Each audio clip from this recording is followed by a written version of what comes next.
Greetings, beloved ones. There is a particular video that I would like to share with you.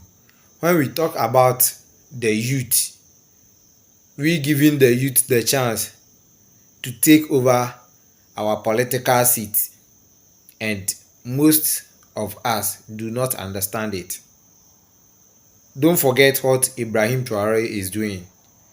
And now, turn around to Senegal and see what this young guy too is doing over there, which clearly shows you that Africa, if we give the youth opportunity at this time around, things will turn. Opportunity, things will change, economy will be better, unity will be better, empowerment will be better. This great move by Fameye is marvelous. Let's just watch the video from one of our brother. Respect, lovely people. The difference between greedy government who doesn't care a fig about the cost of living and a government thinking about the cost of living and their population. The Senegal's new government is reducing prices of essentials while the Ghana government is raising it. Do you know the conversation in Senegal right now? The Senegal's new government announced plans to cut the prices of basic items like rice, oil, and bread to help with the high cost of living. This is a government who is thinking about the living condition of their citizens. In Ghana, I'll tell you what the conversation is all about. In Ghana, they don't care a fig about it. All they are thinking about is how to secure the next election, period. This move in Senegal came as many people struggle with unemployment and rising prices. The same thing is happening in Ghana, Kenya, and everywhere. But this government, instead of applying taxes, more taxes on the citizens like the government of Ghana and that of Kenya, Ruto, the government of Senegal consider it necessary to think about the cost of living and put necessary plans to give better living conditions to their citizens. The president of Senegal, Bassirou, elected in March, had promised to tackle the high cost of living during his campaign, and he is delivering it. Today, if we play the message our president gave us during his campaign, and you look at what he's doing today, it's a different thing altogether, and you don't have the right to talk about it. He has decided to tackle the issue because the issue has become widely discussed in the media and online, with many considering it a top priority. We have the same kind of situation in Ghana. Yeah. But the top priority of the youths and the media houses and the trend online is about leak tapes of a young lady. That is our top priority. We are concerned about leak tape and stuff, nonsense stuff like that. The youth of the country are concerned about those things. How do you want the government to take you serious? Currently, the government of Senegal said the prices of a kilo of the most popular type of rice will be reduced by 40 CFA and a baguette will cost 15 CFA less. That is bread. These changes will also apply to cement and fertilizers. Go and ask our farmers how expensive fertilizer is in Ghana. The government, nobody care about it. The new prices will start in a few days, according to the Senegal's government secretary. Go to the market in Ghana, check the price of 5 kg rice. Some are almost 100 Ghana cedis. Meanwhile, the minimum wage is 18 cedis. Check the price of cement and come back.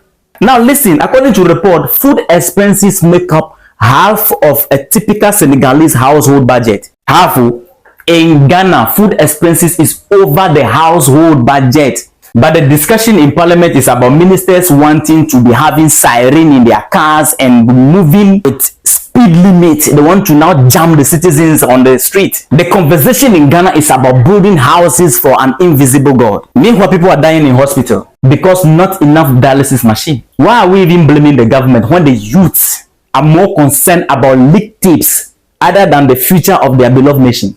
The government of Senegal did not just spew this out in the air and then leave it.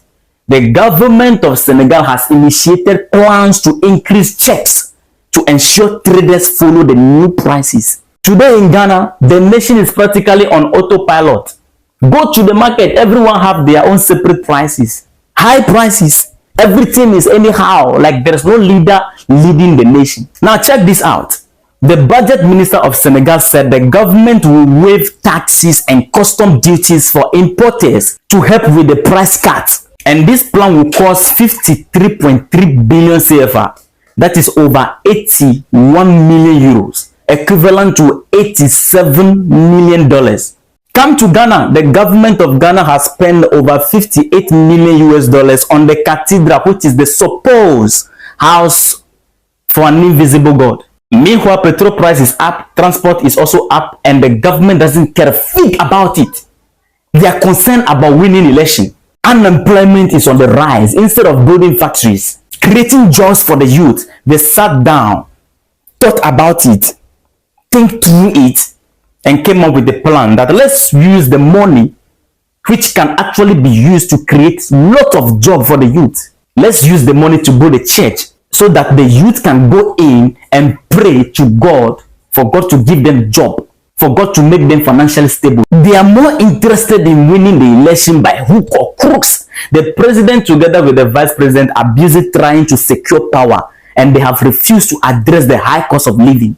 When you talk about it, the party full soldiers will come after you. Recently, Senegal joined the group of oil-producing countries Woodside Energy, an Australian company. They announced the start of production in Senegal's first offshore project. And the president of Senegal promised the citizens that the profit from the country's oil and gas resources will be well managed to their own benefit. In Ghana, our Tema oil refinery is there, abandoned. The government doesn't care about the condition of the youth, the joblessness, and the unfair minimum wage in Ghana. The minimum wage in Ghana has been revised from 1st January 2024. The daily minimum wage has been increased from 14 cedis to what? 18 cedis. How can a government that is thinking about their youth and the well-being of their youth will sit in parliament with all their conscience and their degree, their doctorate titles, with all their educational knowledge, and approve that their youth should be paid 18 Ghana cedis?